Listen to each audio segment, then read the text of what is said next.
সরকার নির্ধারিত পরিমাণে জ্বালানি তেল বিক্রি করছে পাম্পগুলো, ফলে আজও জ্বালানি তেলের জন্য পাম্পের সামনে যানবাহনের দীর্ঘ লাইন। এ নিয়ে জানতে সরাসরি যুক্ত হচ্ছে সহকর্মী মহসেন কবিরের সঙ্গে। মহসেন, কি দেখতে পাচ্ছেন তেলের পাম্পের সামনে? ভিড় কেমন দেখতে পাচ্ছেন এবং তেলের দাম আসলে কতটা বৃদ্ধি পেয়েছে বা কতটা স্থায়ী রয়েছে সে বিষয়ে আমাদের জানাবেন।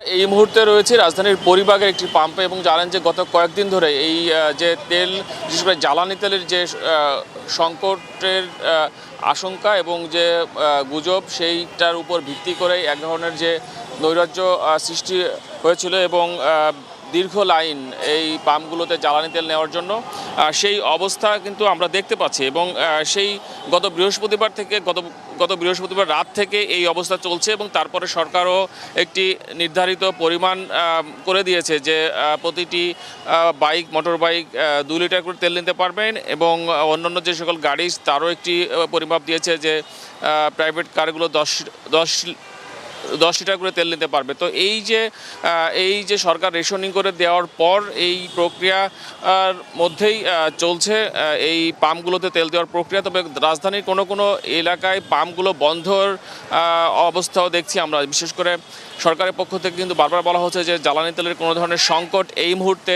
নাই এবং আরও 2টি জাহাজ বিদেশ থেকে আসছে। অর্থাৎ জ্বালানি তেলের যে সংকটের কথা বলা হচ্ছে, যে ধরনের গুজব ছড়িয়েছে ইরান যুদ্ধকে কেন্দ্র করে, সেই ধরনের পরিস্থিতি বাংলাদেশে এখনও তৈরি হয়নি। তারপরেও মানুষের মধ্যে যে উদ্বেগ, উৎকণ্ঠা এবং এক ধরনের যে গুজব, তার উপর ভিত্তি করে মানুষের মধ্যে যে উৎকণ্ঠা তৈরি হয়েছিল, সেই উৎকণ্ঠা নিরসনেই সরকার এই পদক্ষেপ নিয়েছে।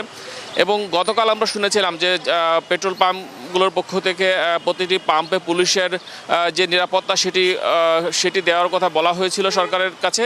তবে আমরা আজকে দেখছি যে সেই ধরনের অবস্থা আমরা এখন পর্যন্ত দেখি নাই, যে এখানে যে পুলিশি নিরাপত্তা সেই ধরনের কোনো পরিবেশ নাই। তবে পাম্পগুলোর যে নিজস্ব ব্যবস্থা, সেই নিজস্ব ব্যবস্থা রয়েছে এবং সুশৃঙ্খলভাবেই এখানে জ্বালানি তেল যারা নিতে আসছেন তারা সুশৃঙ্খলভাবে নিচ্ছেন।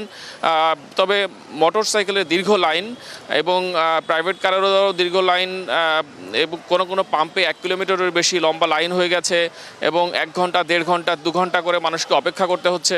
সেই ধরনের পরিস্থিতি এই বেশিরভাগ পাম্পগুলোতে হচ্ছে। এবং যে পাম্পগুলো বন্ধ রয়েছে সেই পাম্পগুলো কেন বন্ধ আছে সেটিরও কোনো প্রশ্নের উত্তর পাওয়া যাচ্ছে না। কারণ সরকারের পক্ষ থেকে বলা হচ্ছে যে কোনো ধরনের জ্বালানি তেলের সংকট নাই, তারপরেও কেন পাম্পগুলো বন্ধ আছে সেই ব্যাপারে সরকার নিশ্চয়ই তাদের যে উদ্যোগ নেবেন সেটা আমরা যখন কথা বলছিলাম এইখানে যারা জ্বালানি তেল নিচ্ছেন তারা বলছিলেন যে পাম্পগুলো বন্ধ আছে, কেন বন্ধ হচ্ছে সেই সব বিষয়গুলো সরকারের দেখা উচিত। তো এই হচ্ছে সার্বিক পরিস্থিতি, যে এখন যে পরিস্থিতি।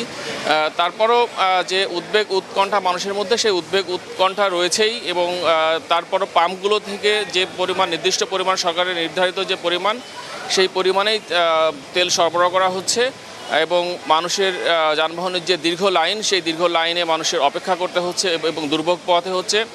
কোনো পাম্পে 1 কিলোমিটার, 2 কিলোমিটার পর্যন্ত যানজট, যে দীর্ঘ লাইন, সেই দীর্ঘ লাইন ছড়িয়ে গেছে। তো এই অবস্থায় চলছে বাংলাদেশের বর্তমানে যে পরিস্থিতি জ্বালানি তেল নিয়ে, অন্তত রাজধানীতে এই পরিস্থিতি চলছে। সুজানা।